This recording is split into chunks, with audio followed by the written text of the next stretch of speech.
Du fait de sa forte dépendance aux précipitations, l'agriculture au Sénégal devient hautement vulnérable au changement climatique, ce qui engendre une incertitude dans la production agricole.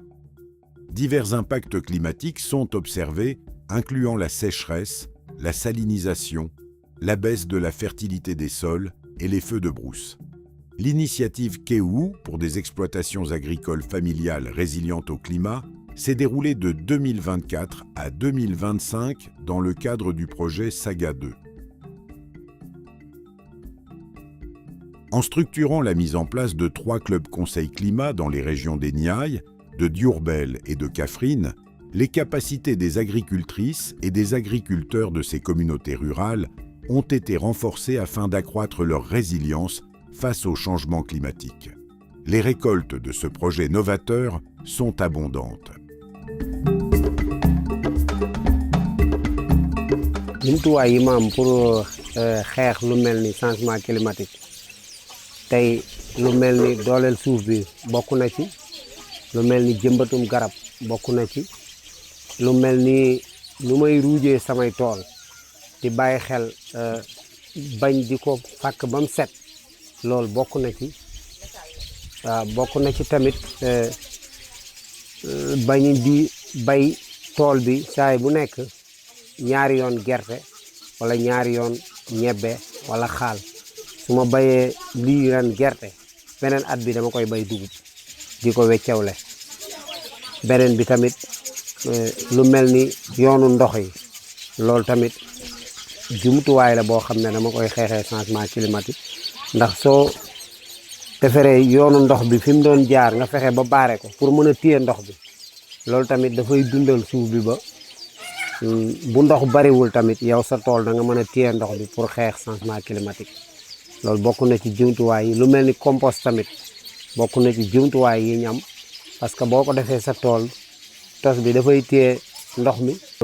man tey formation yi nga xamante ni tey formateur yi ñu boole loon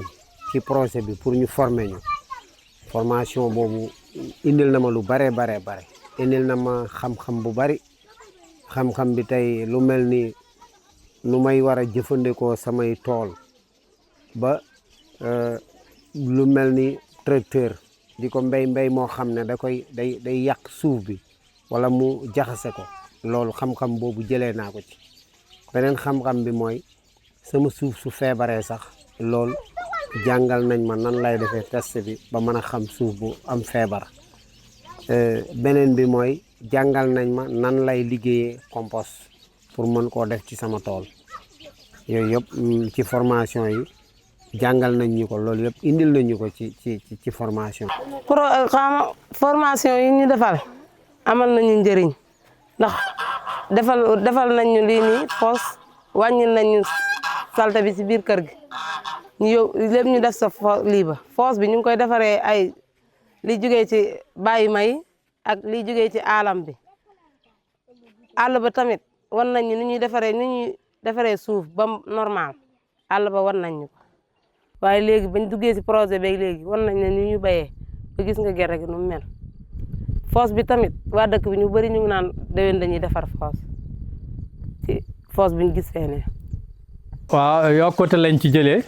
ak xam-xam bu yaatu boo xam ne ëllëg même su ko fi suñu ko relève bu xale yi jëlee relève bi adduna bi day gën di avancer ñu ngi ciy sant bu baax a baax. li ma ci jàpp xaw na bari ndax ñoom jox nañ ñu xam-xam yoo xam ne suñ ñu ko indil woon ni ñu ràññee projet bi du ñu ko ràññee noonu léegi li ñu ci gën a jàpp mooy suur bi nga xamee ne dem nañ ba nekk ci projet bi mu mel ni dañoo xaw a gëmmentu pour jéem a nelaw ñu indi ñu action ne ñun nii ñu daal di tàccu foo reetaan affaire boobu daf ma marqué ba léegi macha allah. projet bi jàngal nañu lu bari ndax ñun li ñuy jàngal ñun bi ñëwee dañ ko wecce wante ak waa dëkk bi jàngal nañu comme ça ni ñuy économiser ak naka la ñuy dundalee ak suñ njaboot ak naka la ñuy sakkanalee suñ dunduwaay. ndax li ñuy joxoon pour ñu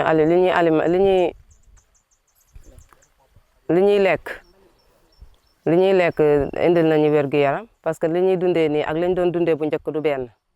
loolu moo tax mu indil ñu wér-gu-yaram li man ak sama njaboot. maanaam moom jàngaloon nañu suuf si nan lañ koy xoole suuf si nga xam ne dafa am compost ak si nga xam ne amut compost. saa moom jàngaloon nañu xam nga bi ñëwee xool tool bi boo bayee fii dugub bu déwénee da nga fay bay gerte boo bayaa bu tracé yi jëmee nii sow boo koy bay gerte nii nga koy jëmali penku saa jàngaloon nañu loolu. kër yi bu njëkk dañ daa bale ba mu set ñu yóbbu doo xam ni nga koy defe ci tool bi mais léegi bi Ousseynou ñëwee danoo jàngal ne su ngeen baleetee teg leen ko nii bu motee foos ngeen defar ci foos dem yóbbu ko ca tool yi su ngeen ko ca defee di ngeen am rendement di ngeen xam njariñ li muy jariñ ci tool bi. bii dan maa waxoon ne ma da nga ciy def compost kese bii da nga ciy def jaxase compost ak engrais beneen bi boo ko da nga ngay suy benn bi nga xam ne compost kese la da nga koy suy beneen bi ànd ak engrais compost da nga koy wàqi suul ko ci beneen bi engrais kii da nga ko ciy suy léegi boo ko defee nga bàyyi ko noonu bu dugub ji ñoree lu ne ci boo ko góobee da nga koy ber nga peese ko xool poids bi lu ci gën a diis nga topp loola waaw loolu am nañ ci coppite bu baax ci projet bi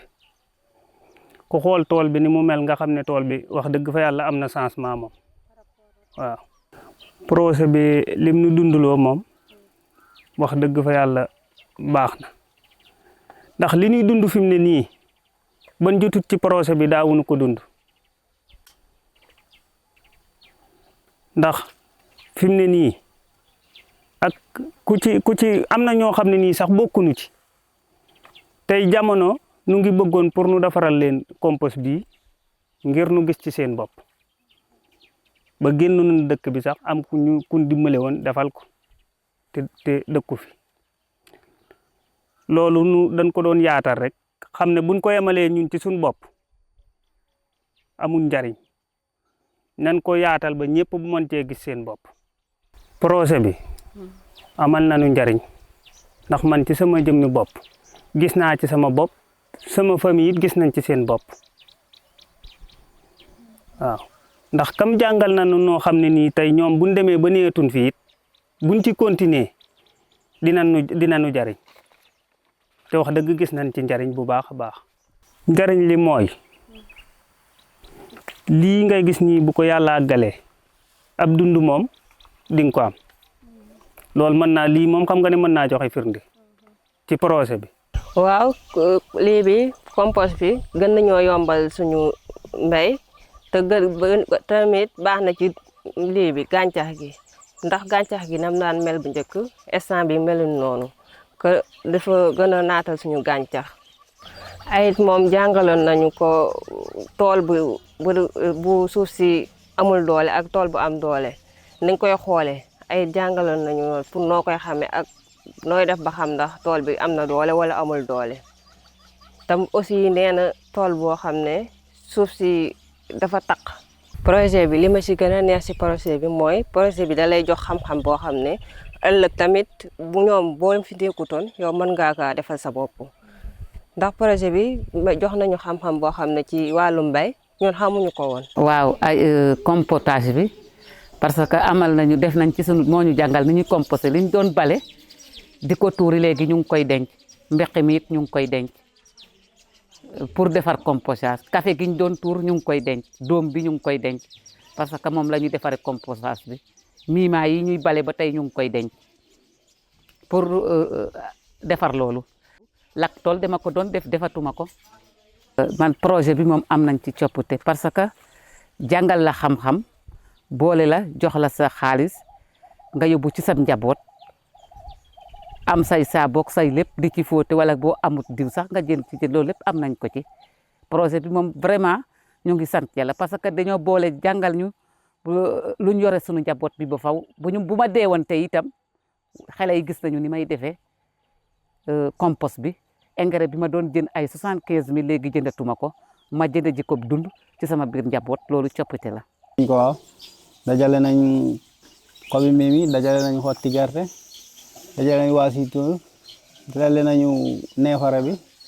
dajale nañu ñax gittax ak xetax yooyu yëpp def nañu ko defal compost après biñ koy defal dañoo gas ba pare ñu jël suufu ban ñu peron ko ci suuf après ñu door a def gittax teg ñax bi mais biñ ko defee moom résultat yi moom gis nañ ko bu baax. waaw formation yooyu béy na ginnaaw bu ñu defee formation yi ba pare man saa ñu demee formation bu ñëwee rek damay jéem a essayer tester li nga xam ni moom laa demoon defi ko formation si optimisation bi ak faire des diguettes pour mën a téye ndox mi ak lutte anti-érosif bi parce que sa tool bu amee côté boo xam ni dafa pant boo deful lool rek day yóbbu kii bi nga xam ne moo nekk si côté boobu. yokk na koom-koom bi nga xam ne moom laa doon am yokk na aussi. Parce que aussi tamit tax na ba jafe-jafe yi mu doon am pour bu école musaan di ubbi wala yooyu ma gën see ak mën a taxaw xale yi pour seen wàllu njàng yokkute bi daal moom am na parce que biñ defee formation yi gis nañ ne am na xam-xam buñ ñu yokkal te xam-xam biñ ñu yokkal tamit amal nañu njariñ aussi. parce que am na meññeef yi fi nekkoon mais par rapport ak tàggat formation yi nga xam te ne am nañ ko dañoo mujjee am yoo xam ne ko jëliwaat yokkaat ko parce que yokkaat gi mooy yooyu dañuy ñëw dooleel li nga xam te ne mooy suuf si parce que am na ay plante yoo xam ne ñu koy wax ci tubaab plante fertilitaire dafay jàppale li nga xam te ne mooy suuf si léegi yooyu dañ ko mujjee amélioré waat defar ko ci biir tool bi pour suuf si garab yooyu di ko mën a yokk doole en même temps aussi même bu ñuy defar compost dinañ mën a fexe jël garab yooyu di ko boole ci li ñuy composté pour mën a am li nga xam te ne moo nekk engrais vert loolu aussi nekk na ay xam-xam ay tàggat yoo xam jox nañ ñu ko te biñ ko joxe aussi defaat nañ ko suñu biir tool te biñ ko defee suñu tool aussi gis nañ loolu aussi amélioré li nga xam te ne moo nekk suñuy waaw formation yi nga xam te ni moom jëlee nañ ko ci waa CNCR moom jàpp naa ne même bu fekkee defuñu yëpp it soo xoolee presque 80% yi ñu ngi koy def ci li nga xam te ne tey moo nekk wàllu compostage fosse compostière bi ñu ngi koy def dañuy defar compost parce que compost bi moo ñuy permettre li nga xam te ne moo nekk comme gàncax gi nekk ci tool bi compost boobu la ñuy jël di ko utiliser parce que tey jii naka la ñuy fexe aussi dajale li nga xam te ne mooy fumier organique bi fexe la te ñoom boo xoolee ci ginnaaw tool bi nii maa ngi commencé nga saako weex yi la ngay seen yëpp ay matière organique la yoo xam te ne moom laa war a jël boole ko ak garab yi nga xam te ne moo nekk nii sama tool xobu garab yi. maanaam campagne bi fi mu ne nii fumier yi xam nga heure bi fumier du am si gerte gi fi mu ne nii nag maanaam li ma dajale woon moom laa commencé nii benn jal bi mu ngi fii comme ça lii nga xam ne nawet bi lii togg na ka da nga koy mën a profité comme ça balaa nga sa gàncax a dem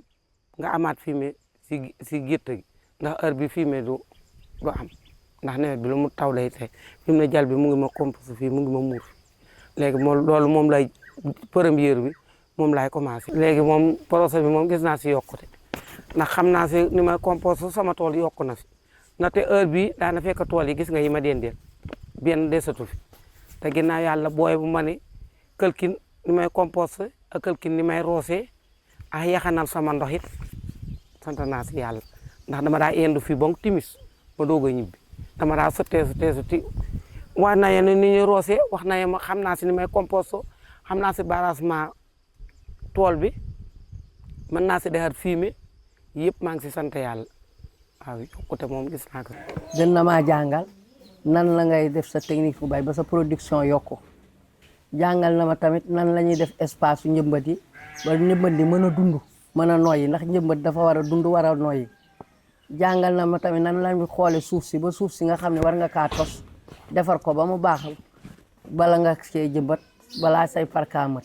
wan nañu ni ñuy ute tos ak ni ñuy defaree tos bu tos boobu ñoree nan lañ koy defee ci tool bi avant plantation bi ñëw njëmbat mi buñ ko jëmbatee ba pare tamit li tos bi jariñ ci tool bi wax nañ ñu ko ak nan la ñuy arrosé même technique arrosage bi ak sakkanal ndox bi wax nañ ko loolu lépp jàngal nañ ko kon yokkutee ci am waaye wàññite amu ci.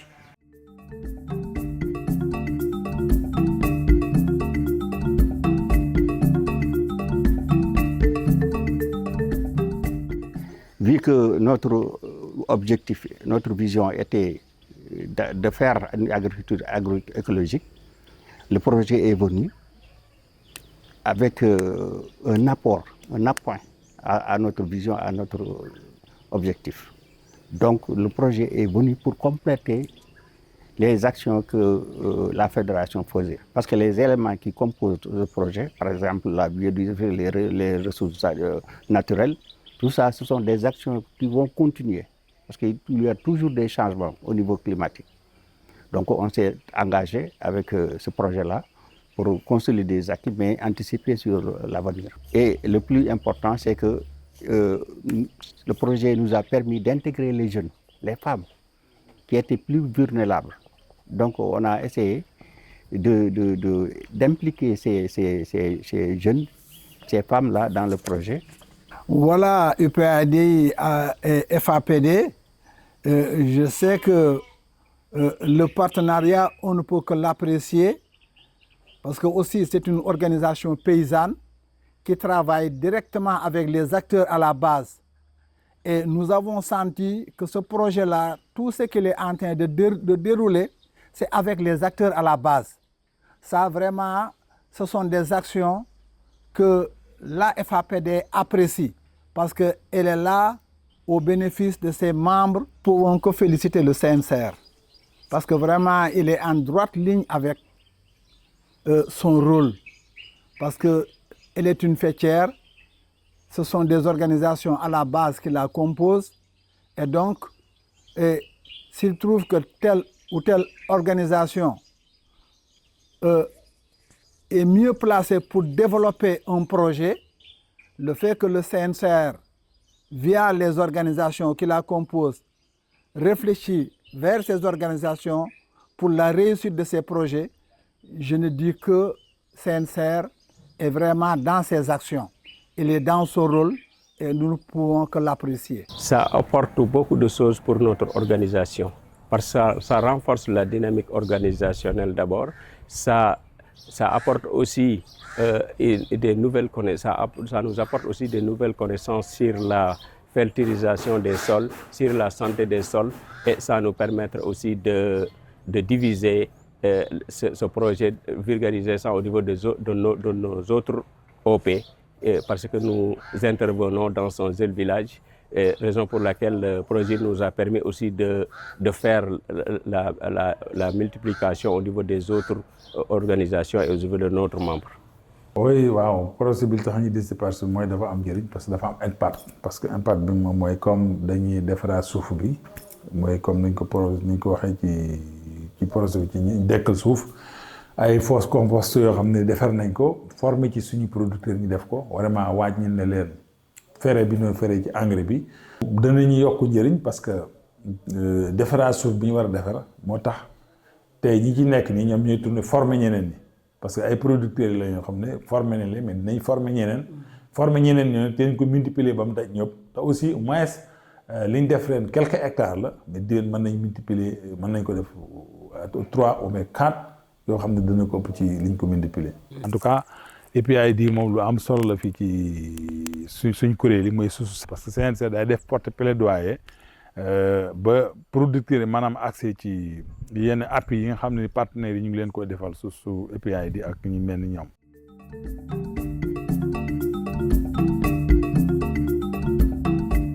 am naa ci yokkute bu bari sax ndax yàlla dafa nekk ma nekk ci zone boo xamante ni dañuy di def ay groupement ngay war di waxtaan ak mbooloo te képp koo xamante ne ni yàlla def na ngay waxtaan ak mbooloo rek dafa am nooy waxee ak mbooloo wax ci mbooloo dafa yombul du ñëpp ko mën te IPAD yi defal nañu ay formation yi nga xamante ni gunge nañ ñu pour boo toogee ci mbooloo ban comportement nga war a am boo dee waxtaan ak mbooloo mi te loolu moom man gis naa si ak yokkute bu baax a baax a baax beneen bi ci def mooy leen dafa am su fekkee ne yow da nga bëgg a réussir te xamoo fi ngay jaar ñoom gën nañ maa ubbil bunt yi ma am ay chemin yoo nga xamante ne ñoom indil nañ ñu ko pour ñu mën fa di jaar di mën a yokk suñu xam-xam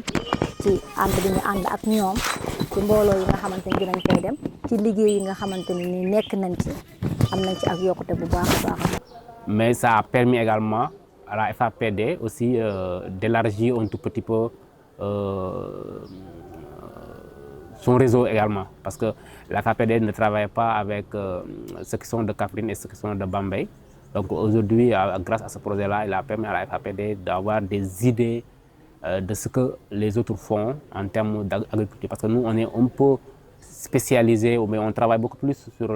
les productions maraîchères, alors que d'autres sont focalisés sur les céréales. Du coup, ça nous a permis, même si on avait des connaissances, la FAPED avait des connaissances sur la production céréalière,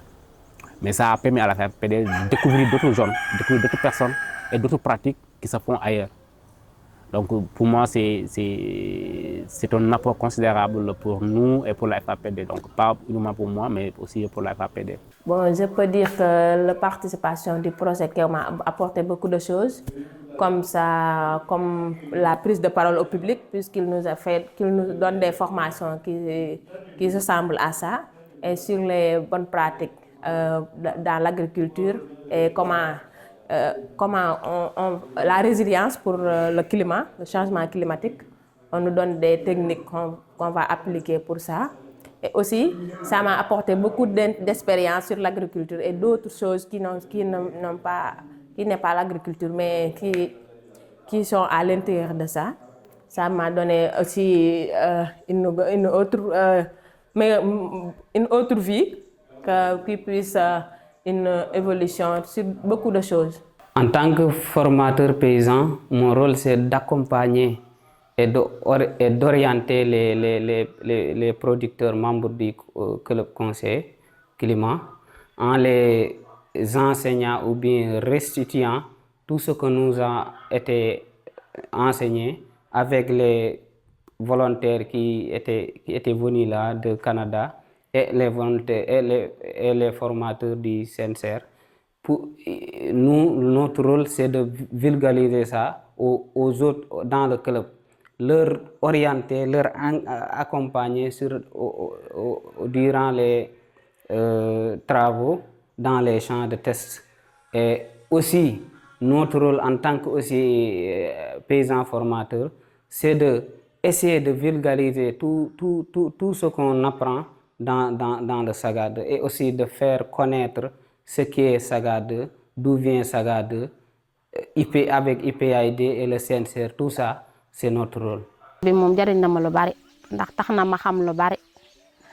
lépp lu ma xamoon ci mbay gën na ma cee dolliwaat boole nañu fexe nañ ba am ci xam-xam te it nekk nañ ci jàmm en même temps fexe nañ aussi ba xam-xam bi ñu joxit ñu ngi koy indiwaat ci ñi nga xam ne ñoom lañ ko war a jàngal te lépp lu xam ne it am na luñ ci desee xamit ñu ngi fexe ba góorgóorlu di ko gestu ba di ci ànd ak ñoom pour fexe ba suñuy doomu réew xam ci mbay mi ndax ñu am avancement. Bon, j'ai décidé de participer au projet pour renforcer mes capacités en tant que producteur parce que vu que même je suis animateur mais aussi je suis producteur à la maison et c'est aussi une inspiration de mon papa parce que je dis des fois que je suis son héritier.